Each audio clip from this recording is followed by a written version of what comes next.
I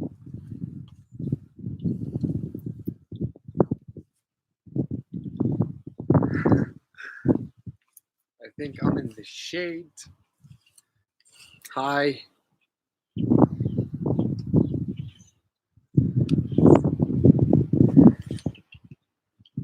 I'm just gonna share this stream on Facebook so more friends see it also.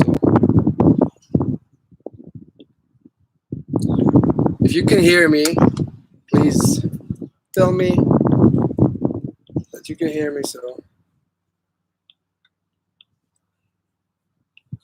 I'm still not that professional with this, but I love it. I love it the way it is.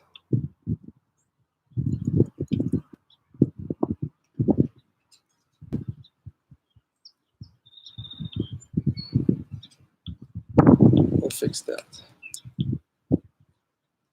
Yeah, can you hear me? Everybody can hear me? Yeah? No? We're gonna wait a little bit till we get some viewers.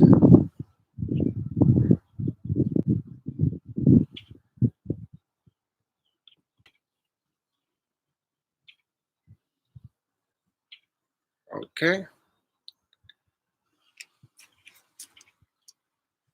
As you see today, I'm outside. It's pretty sunny, great weather. I'm a little bit in the shade. Try to do something different this time. Maybe this is better. I want you to be able to see me, and I want to connect to the nature. I hope everybody's being healthy and safe. I hope, and I pray for everybody, and I hope everybody's being mentally well. I hope this thing will end soon, and I hope the laptop is not gonna fall now. So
last time I stopped in my story whenever I got to escape the neighborhood I was at with my friends. The war started. The other friends decided to escape out of the city. They took a taxi to the bus station, which was a very crazy move.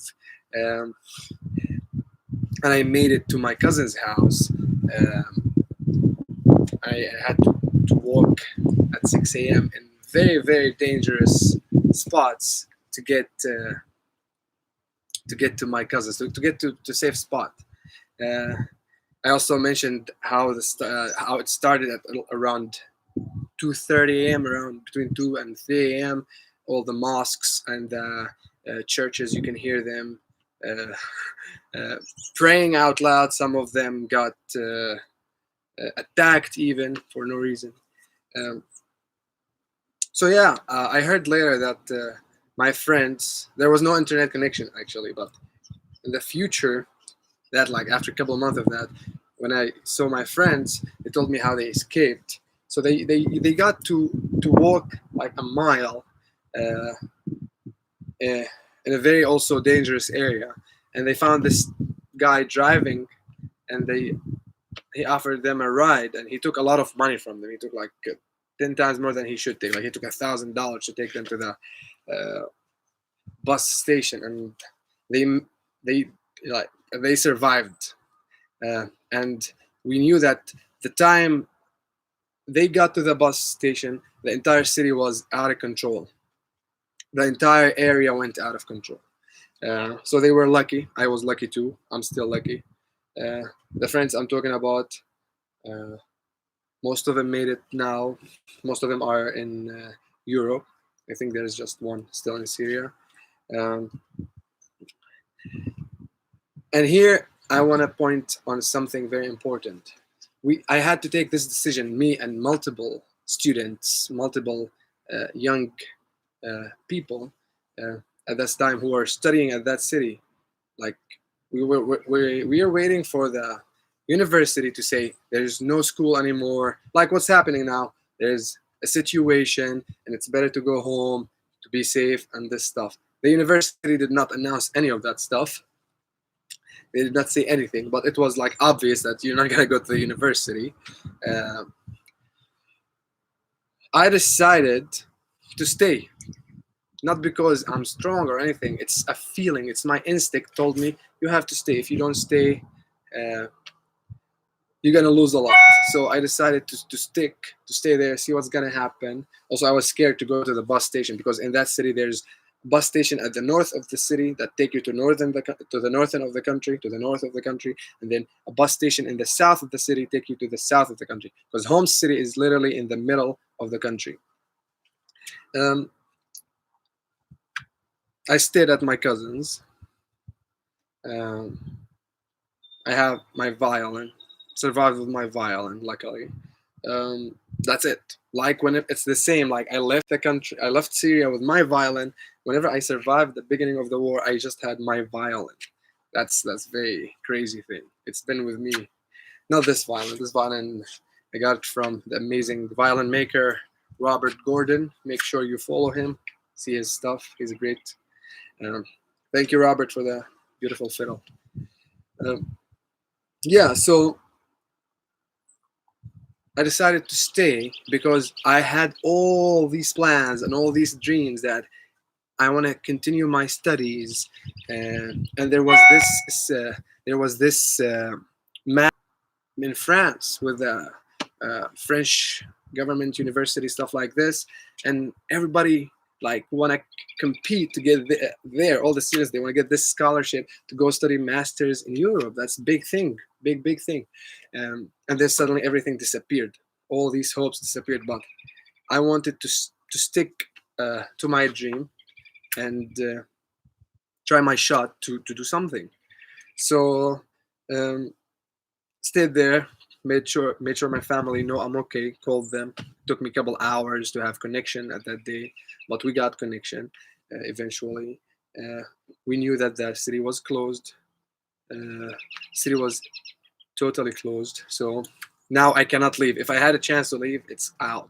And we heard that the city will be closed till the entire situation ends. And who knows when the situation is gonna end? You can guess. Like now we're guessing 2 weeks, 1 month, 2 months. We're gonna get rid of Corona. You never know. Like this is all just timing that we bought. Like anything else. Like you will never know what's gonna happen. Uh, Stayed inside for 2 weeks, and then I decided a very not wise decision. I decided to go back to my housing, the university housing, which is really close to a really conflicted area.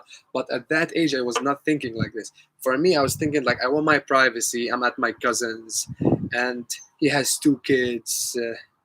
Uh, So, and not a very big house, and I'm still like, I'm coming, like I'm a young guy. I want my privacy. I want to feel like I'm doing stuff by myself. This is how I thought. So I'm like, no, no, I'll be fine. Everything is okay. Like now, people like, I'm not gonna wear a mask. I'm not gonna use social distancing.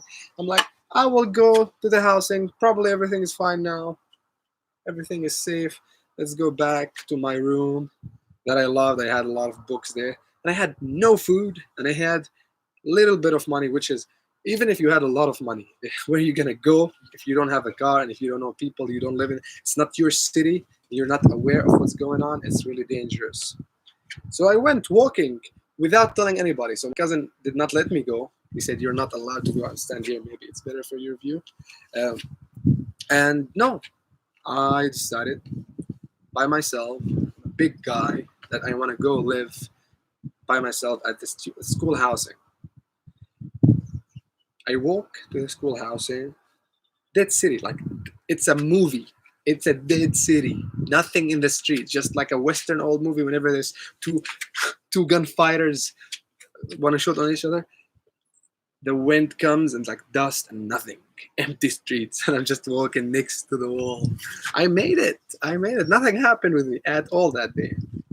Uh, you enter the housing, and it was totally different. The housing was um, surrounded with cops, military, whatever. They have guns to protect whoever students were there. This is what they said. Uh, and I got inside. I'm a student. I have my card. I have my key. And get to my room. I'm happy now. I have my computer. I had a very old computer. Uh, I still. It's like made in 1999. It was for my brother who did studying in designing that time, and he just said, "Take it. It's old now. You can take it." So we're 2011, and I have like this old big computer that was made in '99. Um, it was really good, and it's still working. It's still in Syria, by the way. Um,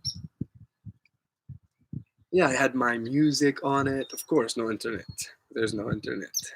Internet is a luxury.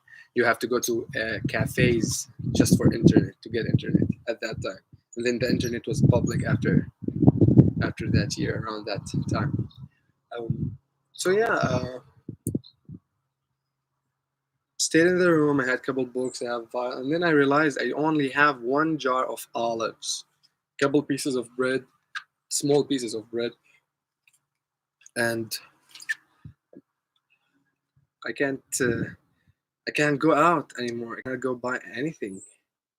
And I just got stuck in that room because everybody left. There was in my building 10 students, 10 and most of them, all of them actually, but me, all of them, they lived in a, like their families live in the north and east of Syria and the very south of Syria. So their houses are really far, and anyway, like if they cannot make it, they have to stay there. They have to stay at their house.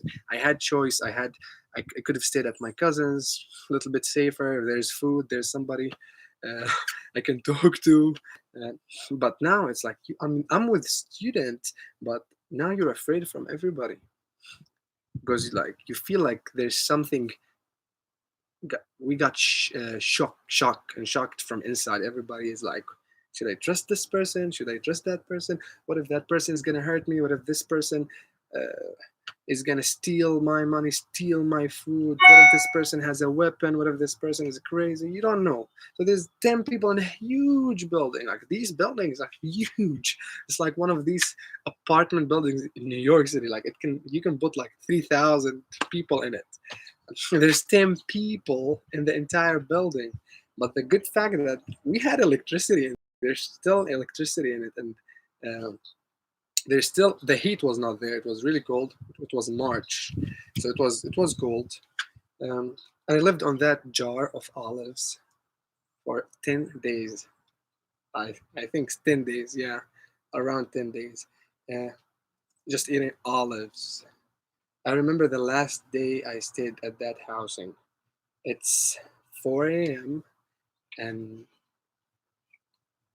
I'm sleeping. Where did I sleep? So I slept underneath my bed because I was afraid if bombing happened or anything happened, somebody break, or I'm just afraid that they're not gonna even find me, or if something falls, they're gonna fall on my head. It's gonna fall on the metal, very like thick metal bed, and um, I slept underneath it and cover went down. It's like a small tent for me, and I lived underneath it for those 10 days, uh, fearing something's gonna happen to me. And yeah, I did not play violin. I did not communicate with anybody. Uh, I communicated with the students I saw. Yeah, we went outside, and then the guards told us to go back. The security. Um, so we stayed inside. But that day, 4 a.m., I'm goosebumps while I'm sleeping all over my body, and it's like crazy, shocking feeling. And I wake up shaking, and a big uh, light, bright light I see from the window, and then a very huge sound, explosion, a huge explosion happened. Um, and I woke up, and like the other students, like most Syrians did, I did not stay inside. I went to see what's going on. So I went. I live on first floor, no elevators in those buildings, only stairs. I went running to the 10th floor to see what's going on, which is very dumb. And I saw all the students in the same floor. They are already watching. There's like a big tank on fire, uh, and this is what woke us up. Like it's gonna hit. Um, and here I'm like, oh my god, I have to leave. I can't stay here. I have to go to a safer place. Um, I I just decided to leave no matter what. Even the security told me it's gonna be dangerous, I'm gonna leave.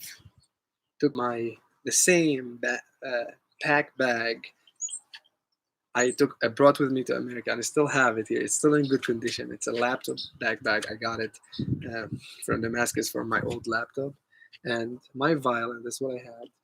This is what I always ever had, um, and I took with me, and I decided to go back to Damascus. Another not very wise decision, going out, walking, taking a bus to that place. I took it. I went. I made it to the bus station, and I went to Damascus. Damascus was totally fine. Nothing there.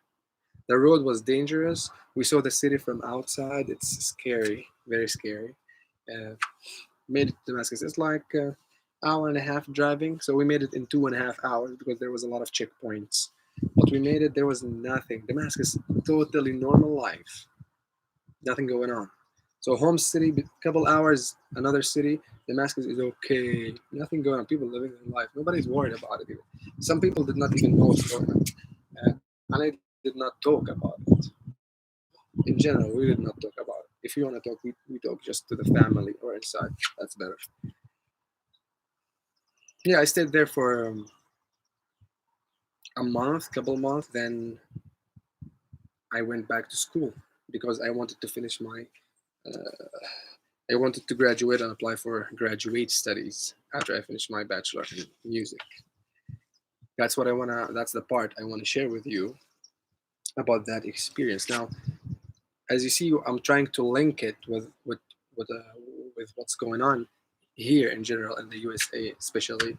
Uh, that if you're not getting hit by the wave, you're not seeing the wave, you don't care about the wave. In general, I'm talking to you in general. I'm not trying to be rude, but we're not getting hit by the wave. We're not looking at the wave. We don't see the wave. We don't care about the wave. We stay there. But there's a big tsunami coming towards us, and yet we're not even being ready or prepared. Um, I hope this part of my story was fun or something interesting for you to hear. Um, I don't know if you watched or listened to my interview. The great Jim Donovan interviewed me on his Sound Health podcast. It was an honor for me. It's an honor for me, and it was a nice, great experience. Somehow, it gave me um, changing energy. This energy changed me. since I did the interview at the beginning of March, I'm like, and I have this amazing uh, rainbow of energy. Um, yeah, so check it out. It's on Sound Health. Jem Donovan, soundhealth.com. Go to podcast, you'll find it. Also, you'll find it on YouTube. Also, I shared it on my Facebook and social media, both the link for the podcast and the YouTube video. Uh, I talk somehow I talk about Syrian music, and I want to share short information with you about Syrian music today. Uh, So basically, I'm classically trained, not in Syrian music, in classical Western music. This is what I studied, and this is what I'm. This is my better side. This is what my profession. But yet, I of course know a good bit about Syrian Arabic music, and I'm doing more research lately about Middle Eastern music in general. So, what I want you to know about it that this is what we call a mood in music. So it's really the Middle Eastern music, Syrian music is depending on feelings a lot. It's just 100% we're talking feelings, um, and they depend on the mood a lot, and they work on the emotions a lot, way more than the technical part. And they work on the lyrics actually. Um, that's not now.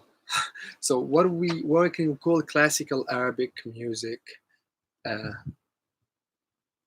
it stopped moving properly since the 70s, as like this is when it's like this was the boom time between like 20s, 30s, 40s, 50s, 60s, 70s, boom, and then it stopped.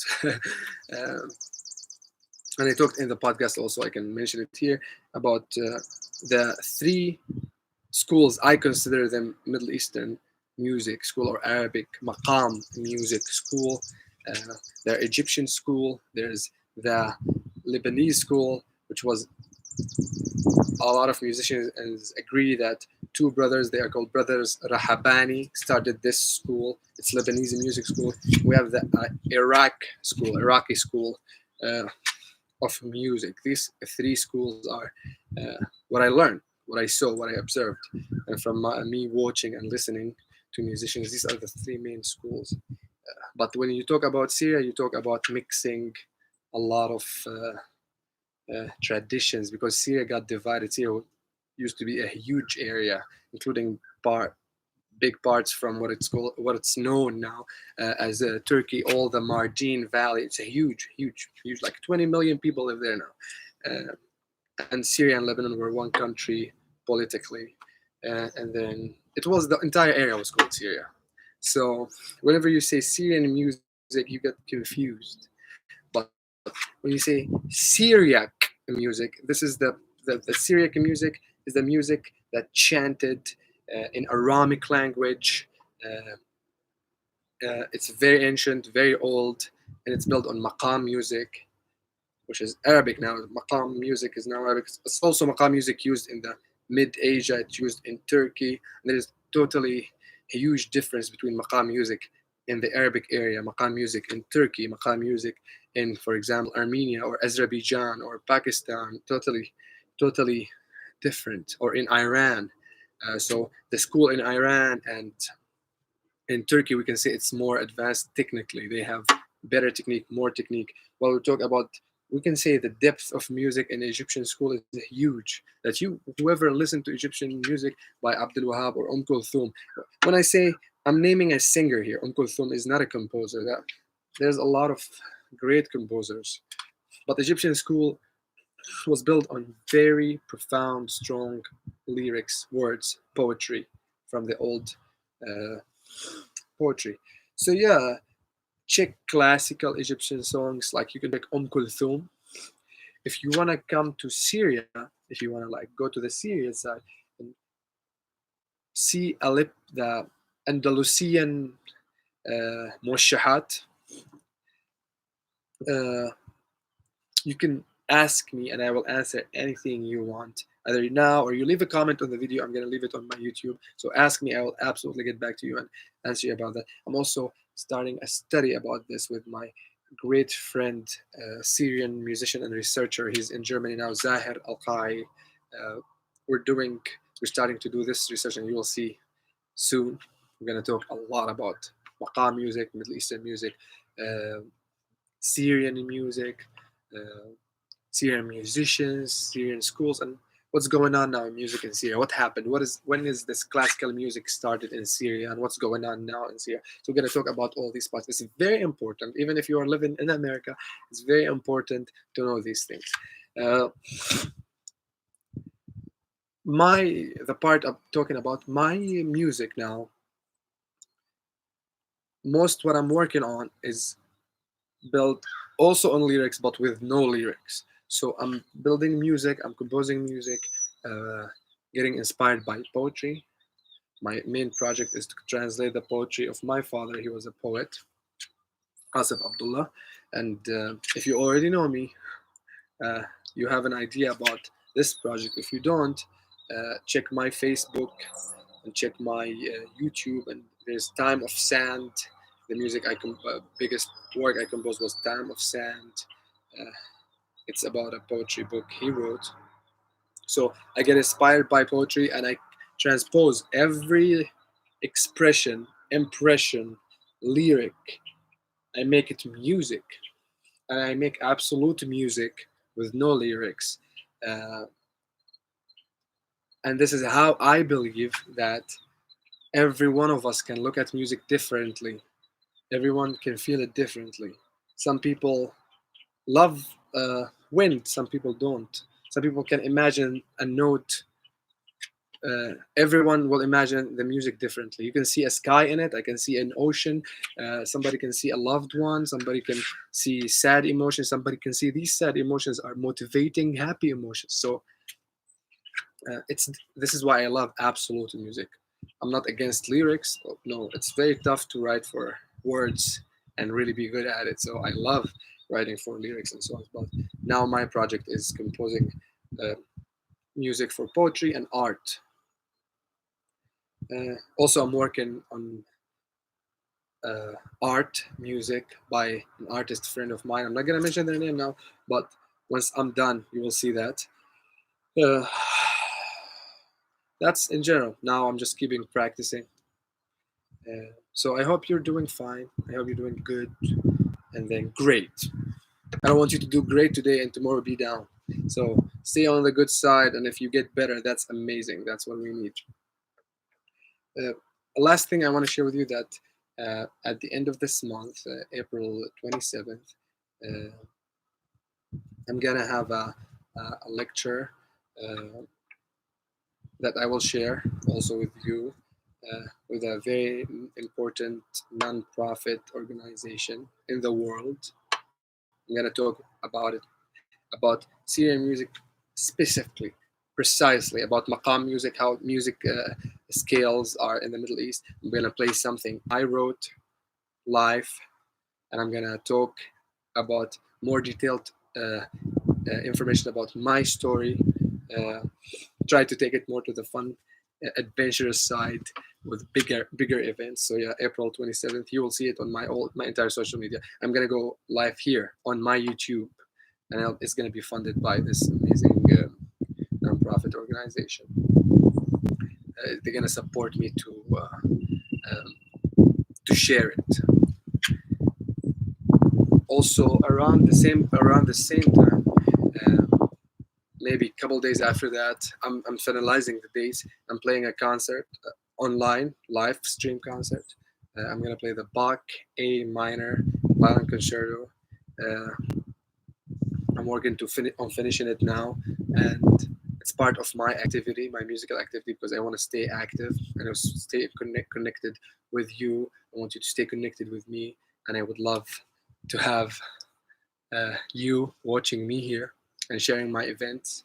Uh, and at the end of the next month, I'm playing a Mozart violin concerto that I will reveal later in my concert at the end of this month. So yeah, we have two concerts coming.